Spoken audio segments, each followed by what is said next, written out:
مساء الخير يا رجالتنا رجالة الصف الثالث الإعدادي. عامل إيه يا صديقي؟ أتمنى تكون بخير وبصحة وسلام. النهاردة هنبدأ يا معلم، هنحل مع بعضينا محافظة بورسعيد. خلينا كده نبدأ على طول عشان ما نضيعش من وقتك. أول سؤال بيقول لك صوب ما تحت خطك عن المجموعة الشمسية في أحد الأذرع الإيه لمجرة درب الدبانة. المجموعة الشمسية بتاعت إيه ده أهو. تعالى كده نرسم مجموعة شمسية. إيه ده أهو يا سيدي. مجموعة شمسية بتكون موجودة هنا أهو في الحتة دي على أطراف إحدى الأذرع اللولبية لمجرة درب الايه؟ التبانة. بعد كده توضع العدسات اللاصقة مباشرة على ايه العين. العدسة اللاصقة تتحط على ايه بتاعت العين مباشرة؟ على قرنية العين مباشرة، قرنية عدسة العين مباشرة. 3. يحدث تفاعلات نقط فجائية عنيفة داخل تفاعلات نووية فجائية عنيفة داخل النجوم تؤدي إلى إيه؟ بما تفسر اختلاف كمية الوقود المستهلك أثناء طيارات مدينتين باختلاف اتجاه الرياح. ده هو سابها لي مفتوحة يعني، ولا قال لي عكس ولا قال لي نفس، هو ساب لك القصة مالها مفتوحة، بيقول لك أنت ونصيبك بقى. فأنا هقول له لو أنا ماشي في عكس اتجاه الرياح، ماشي عكس اتجاه الرياح، يبقى أنا الطيارة بتاعتي ماشية. نرجع للفنون القبيحة بتاعتنا. يبقى أنا الطيارة بتاعتي ماشية، وده هو الرياح بتعدي، فالرياح ماشية في عكس اتجاه. فطالما هي ماشية في عكس الاتجاه، السرعة بتاعت الطيارة هتقل، والزمن هيزيد، إنها هتاخد وقت طويل عقبال ما توصل، والتكلفة بتاعت الوقود هتزيد. طيب تمام، والتكلفة هي كمان برضو إيه؟ هتزيد. لكن أنا لو بتكلم إن أنا لو ماشي في نفس اتجاه الرياح، يعني أنا الطيارة بتاعتي أدي أهو، عندي طيارة، والطيارة بتاعتي أنا بطيرها كده أهو، وماشية في نفس اتجاه الرياح حبايبي. فلو ماشية في نفس اتجاه الرياح، يبقى أنت السرعة بتاعتك هتزيد، والزمن هيقل، والوقود يقل، والتكلفة هتقل. طيب تمام. لو هتاخد وقود أقل وتاخد تكلفة إيه؟ أقل. طيب تمام. يبقى هو لما يجيب لي السؤال مفتوح بالمنظر ده، أنا مش مطالب مني غير إن أنا أعمل حاجة واحدة، هكتب الإيه؟ الاتنين مع بعض. طيب تمام. ساب لك الموضوع حرية الاختيار. ماشي. رقم 2. كرة زجاجية مجوفة رقيقة سطحها الخارجي عاكس. طب حلو. كرة زجاجية مجوفة رقيقة سطحها الخارجي هو السطح الايه؟ العاكس. قطرها 40. تم قطع الجزء المناسب على هيئة مراية. احسب بعدها البؤري للمراية ثم حدد نوعها. بص يا معلم، كرة زجاجية مجوفة رقيقة سطحها الخارجي هو السطح العاكس. أنا لو هتكلم عن مراية، فأنا عندي المراية المقعرة اللي هي المراية الوحيدة أكتر من اللي أنا حافظ شكلها. الجزء اللي من جوه اللي هو الجزء الداخلي هو السطح الإيه؟ العاكس. الجزء الداخلي هو السطح الإيه؟ العاكس. لكن هنا بيقول لي ده الجزء الخارجي، يعني المراية بتاعتك بالمنظر ده والجزء الخارجي هو السطح الإيه؟ العاكس. لا، يبقى وقتها الكلام يختلف. جزء خارجي يبقى ما توعنيش، يبقى انت كده قصدك على مرايا مقعرة ولا محدبة؟ محدبة. طب تمام. بيقول لي القطر كله ب40، عايز احسب البعد البؤري. البعد البؤري يبقى القطر كله ب40، يبقى نصف القطر اللي هو مركز التقور ب20، يبقى البعد البؤري بكام؟ ب10. اذكر نوع التكاثر في كل من الشكلين المقابلين. ده التكاثر اللي موجود قدامي ده. الشكل اللي موجود قدامك ده شكل حوافظ الجرثومية، موجود في التكاثر بالجراثيم طبعا. طيب تمام. والشكل اللي جنبيه ده شكل البراعم، موجود مثلا في الأميبا. ماشي. ايه اللي بالصفحة؟ يلا يا معلم. بيقول لك رقم 2. احسب السرعة المتوسطة لسيارة تقطع مسافة مقدارها 45 كيلومتر في زمن قدره ساعتين، ثم قطعت مسافة 60 كيلومتر في زمن قدره 4 ساعات. يبقى أنا أول حاجة عندي المسافة الأولى 45 كيلومتر في زمن قدره ساعتين، يبقى الاتنين ساعة ده الزمن الإيه؟ التاني. بعد كده مسافة قدرها 60 كيلومتر، يبقى ده المسافة الإيه؟ التانية. في زمن قدره 4 ساعات، يبقى ده الزمن الإيه؟ التاني. يبقى أنا هعمل إيه يا معلم؟ عايز أحسب السرعة المتوسطة، وما قاليش خلال فتره معينه، عموما يبقى السرعه المتوسطه عموما. يبقى انا هنزل كده اهو واعمل له كده اهو واقول له المسافات الكليه على الازمنه الكليه، يعني 45 زائد كام؟ زائد 60 على كام؟ على 2 زائد ايه؟ 4. تتحسب بالآلة الحاسبة يا معلم، هتطلع معاك يبقى 17 ونص ايه يا معلم؟ متر لكل ايه؟ ثانيه. طيب تمام. بعد كده بيقول لك ايه يا معلم؟ بيقول لك قطعة ضوئية تستخدم لتصحيح عيب الرؤية الناتج عن تكون الصورة أمام الشبكية. ادي عدسة، انا برسم على فكرة، انا لو ما رسمتش ما اعرفش احل. ادي عدسة، والصورة بتاعتي تكونت أمام الشبكية أهي، وادي الصورة بتاعتي تكونت قدام الشبكية أمام الإيه؟ الشبكية. يبقى ده مشي مسافة قصيرة، يبقى أكيد ده عنده قصر إيه؟ نظر. لكن التانية بيكون خلف الإيه؟ الشبكية. كرة غازية متوهجة كانت بتدور حول نفسها ويفترض أنها أصل المجموعة الشمسية، ده السديم طبعا. كمية فيزيائية متجهة تساوي مقدار الإزاحة الحادثة في الثانية. إيه هي الكمية الفيزيائية اللي بتكون متجهة؟ كمية فيزيائية إيه؟ متجهة يساوي مقدار الإزاحة في الثانية. هي كميات المتجهة كانوا 4. إيه هم؟ أفكرك بيهم. كان عندك العجلة، وكان عندك القوة، وكان عندك السرعة المتجهة، وكان عندك الإزاحة. أنا بقى بقول لك عايز الإزاحة على الزمن، يبقى أنت كده بتتكلم عن السرعة الإيه؟ المتجهة، هي دي اللي فيها بتساوي الإزاحة على الإيه؟ على الزمن. فأنا هاجي هنا أهو السرعة الإيه؟ المتجهة يا معلم. ماشي. بيقول لك إذا تحرك الجسم من نقطة البداية 20 متر غربا. حلو، يبقى أنا همسك الجسم بتاعي كده أهو، كده ادينا اللون الأزرقيقي كده، نغير شوية. جسم مشي من بداية الحركة، قام متحرك إيه يا ولاد؟ قام متحرك غربا بالمنظر ده. طيب تمام، مشي قد إيه؟ 20 متر. تمام يا مستر، ادي 20 متر. بعد كده ثم عاد الى نفس الطريق 8 متر شرقا، يعني رجع كده اهو نفس الطريق قد ايه يا ولاد؟ قد 8 متر. حلو، عايز احسب الفرق ما بين الازاحه والمسافه. اول حاجه امسك حاجه احسب المسافه. المسافه بتساوي كام يا معلم؟ 20 زائد 8 28. يبقى ده بالنسبه للمسافه. بالنسبه للازاحه، الازاحه تساوي ايه؟ الحته اللي ناقصه اللي انا ما مشيتهاش. يعني ايه؟ المسافة من نقطة البداية لنقطة النهاية في خط مستقيم، يعني الجزء اللي أنا لسه ما مشيتوش، الحتة اللي أنا فاضلالي. ال 20 شيل منها 8 يزيد كام؟ يزيد 12، يبقى 12. ماشي. بعد كده ما استخدامات المرآة. يبقى لا استنى، احنا لسه ما حسبناش الفرق. هو عايز الفرق ما بين المسافة وما بين الايه؟ الإزاحة. يبقى أنا هجيب الآلة الحاسبة بتاعتي وأقول له يا معلم عندك كام؟ هقول له عندي 28 ناقص 12. هتطلع معاك بكام؟ هتطلع معاك يا معلم ب 16. يبقى اقول له الفرق ما بين الاتنين 16 متر. طيب تمام. والازاحه انت بتحسب الازاحه ما تنساش الاتجاه بتاع الازاحه. ده ماشي كده اهو، من راجع تاني لنقطه اللي هو الشرق، يبقى شرقا. ماشي. ما استخدامات المرايه المقعره؟ وعايز يكتفي بثلاثه. شوف استخدامات اكتفيت بثلاثه بس، ديمقراطي. اختار يا حبيبي، اختار. ماشي. ايه هي استخدامات المراية المقعرة؟ اسأل نفس السؤال. المراية المقعرة دي كانت بتصغر ولا بتكبر؟ بتكبر، يبقى يستخدمها طبيب الاسنان عشان يكبر. تمام. تستخدمها مين تاني؟ قال لك يستخدمها طبيب الاسنان، ويستخدموها بتوع العناية بالوجه. ماشي حلو. يستخدموها مين تاني؟ انا عايز اكبر. يستخدموها في المطارات والفنارات. ادي كده 4. ماشي. بعد كده إذا كان عدد الكروموسومات في بويضة إنسان 23 كروموسوم، يبقى عدد الكروموسومات في البويضة بتاعت الإنسان 23 كروموسوم. أسأل نفسك، رد عليا، قول لي مين تناسلية ومين جنسية؟ المبيض ولا البويضة؟ ركز ركز. المبيض أهو أكتبها لك، المبيض خلايا تناسلية، لكن يا دكتور البويضة خلايا إيه؟ جنسية. فالبويضة دي جنسية، يعني فيها إن من الكروموسومات مقداره 23. فما عدد كروموسوماته في أنوية كبد وخلية الزيجوت؟ ولا يلخبطك، هو 23 كروموسوم في الخلايا الايه؟ الجنسية. في خلية الكبد اللي هي خلايا جسدية يكون كام كروموسوم؟ يكون 46 كروموسوم. طيب تمام. وخلية الزيجوت، اوعى تقول لي بقى زيجوت جنسية يبقى 23. لا اصحى، زيجوت يعني واخد نص المادة الوراثية من الأب والنص الآخر واخده من الإيه؟ من الأم. يعني 23 زائد كام؟ زائد 23، يبقى كلهم معاك 46 كروموسوم. تمام. يبقى خلية الكبد هي خلية الزيجوت، ما اختلفتش كتير. ماشي. بعد كده بيقول لك تتبع مسار اتجاهات الأشعة في الشكلين المقابلين. عايز أكمل الأشعة. أي شعاع ينزل موازي، أي شعاع ينزل للبؤرة ينعكس إزاي؟ موازي. وأي شعاع نازل للبؤرة يطلع إزاي؟ يطلع موازي بالمنظر ده. طيب تمام. بعد كده عايز إيه؟ أسس العالم نقط النظرية الحديثة. النظرية الحديثة بتاعت عمك فريد هويل. ماشي. بعد كده إذا كانت الزاوية المحصورة بين الشعاع الضوئي الساقط والمنعكس 140، معايا مراية والشعاع الساقط والشعاع المنعكس الزاوية اللي محصورة منهم كلها 140، يبقى أنا هرسم عمود مقام وأقسم ال 140 على الاتنين، فيطلع الجزء ده ياخد 70 والجزء ده ياخد كام؟ 70. ماشي.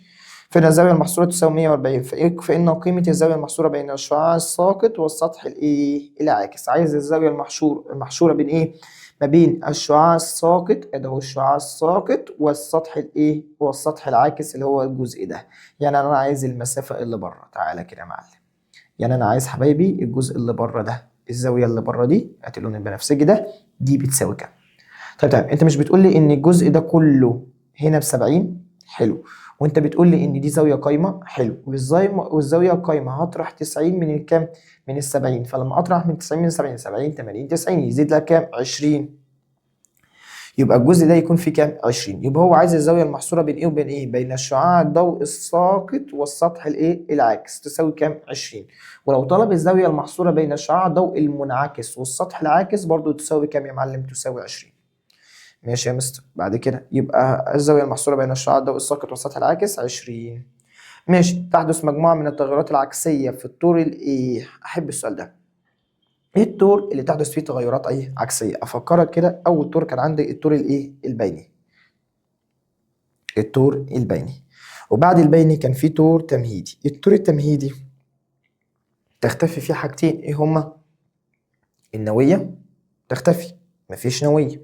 والغشاء النووي يختفي، مفيش غشاء نووي. وتظهر شبكه من الخيوط الرفيعه المتشابكه تسمى خيوط الايه؟ المغزل. طيب حلو. في الطور النهائي ابن حبيبي بقى، الجزء النهائي يا بطتي، اللي بيحصل فيه بيحدث فيه عكس التغيرات الايه؟ البدائيه. يعني انا بادئ اختفت النوويه والغشاء النووي، يبقى في الطور النهائي ظهرت النوويه والغشاء النووي.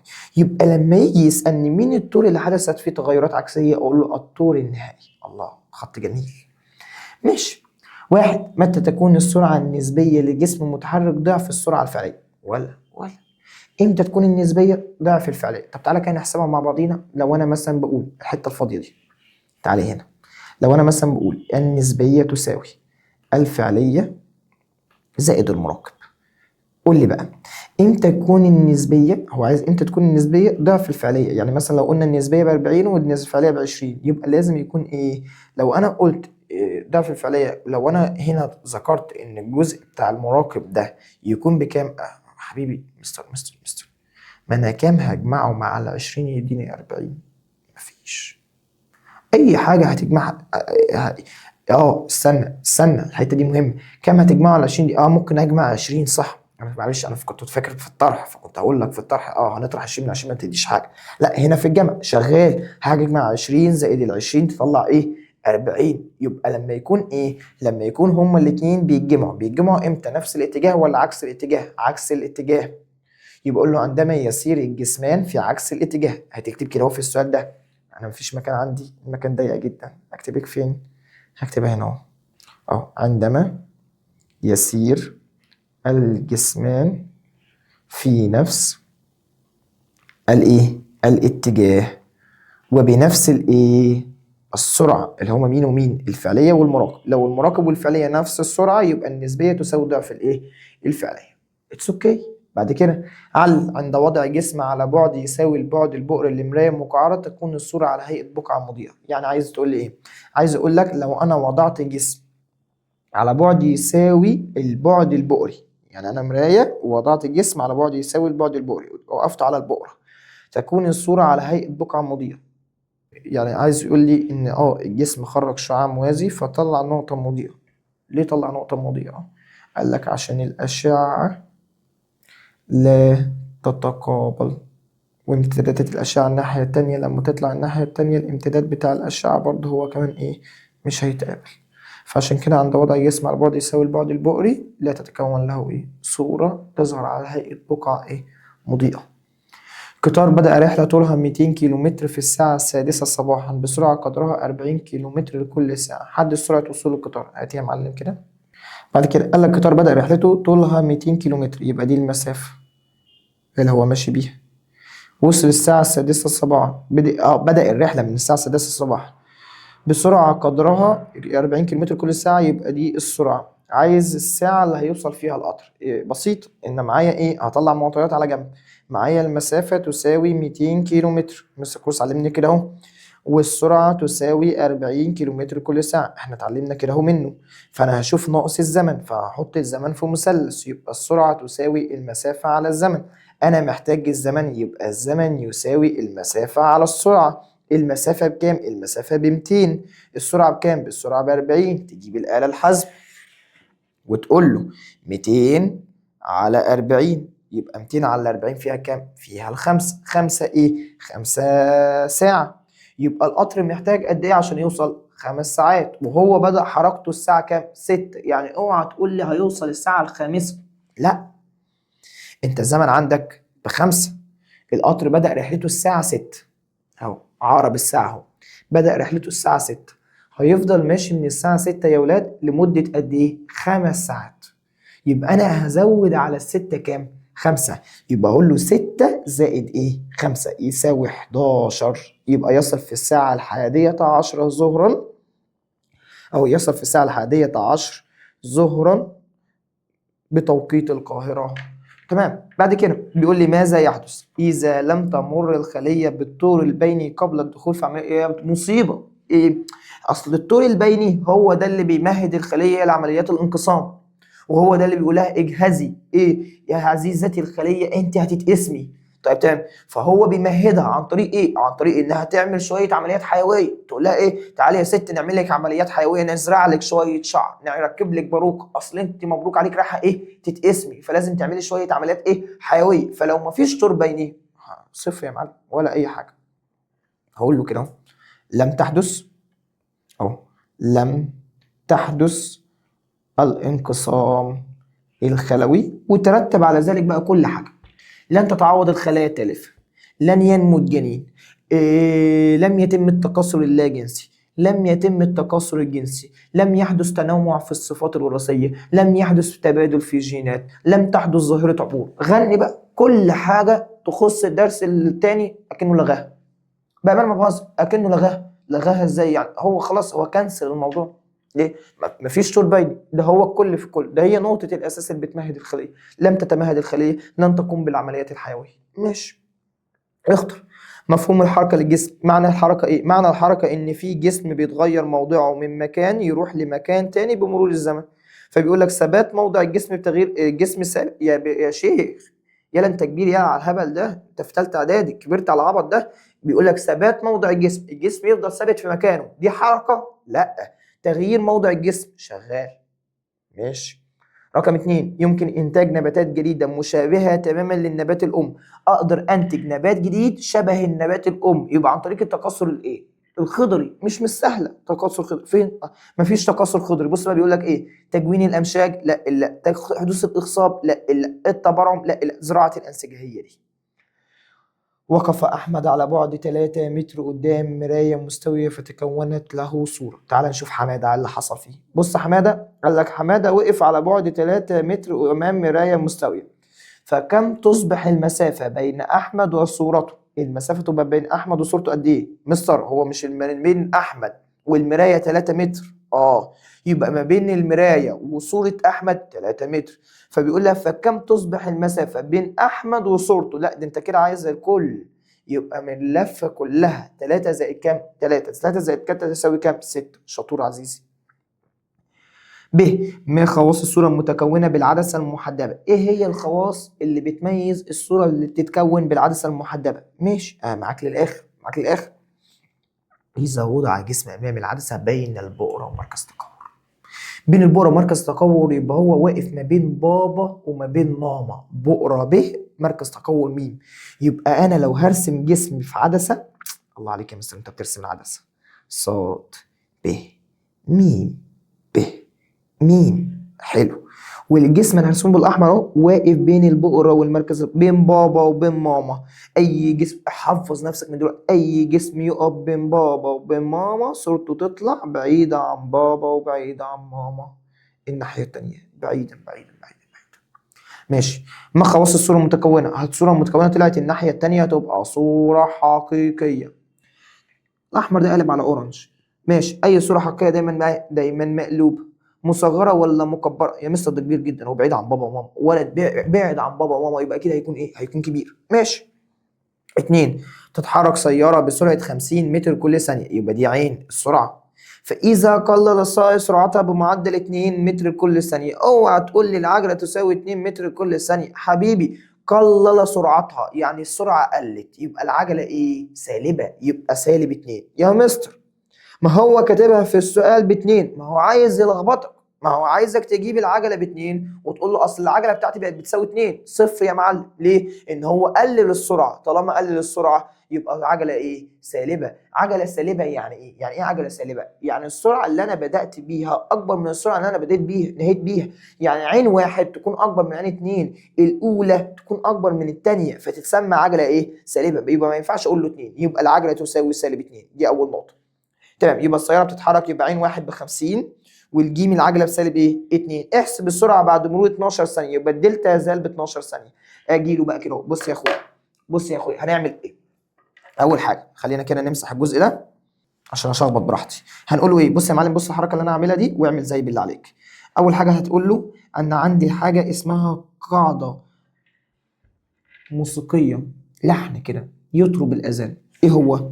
ان عين 2 ناقص عين 1 يساوي ج في دلتا زال. تعرف تقولها؟ قولها. عين 2 ناقص عين 1 يساوي ج في دلتا زال. كمان مرة. عين 2 ناقص عين 1 يساوي ج في دلتا زال. كمان مرة. عين 2 ناقص عين 1 يساوي ج في دلتا زال.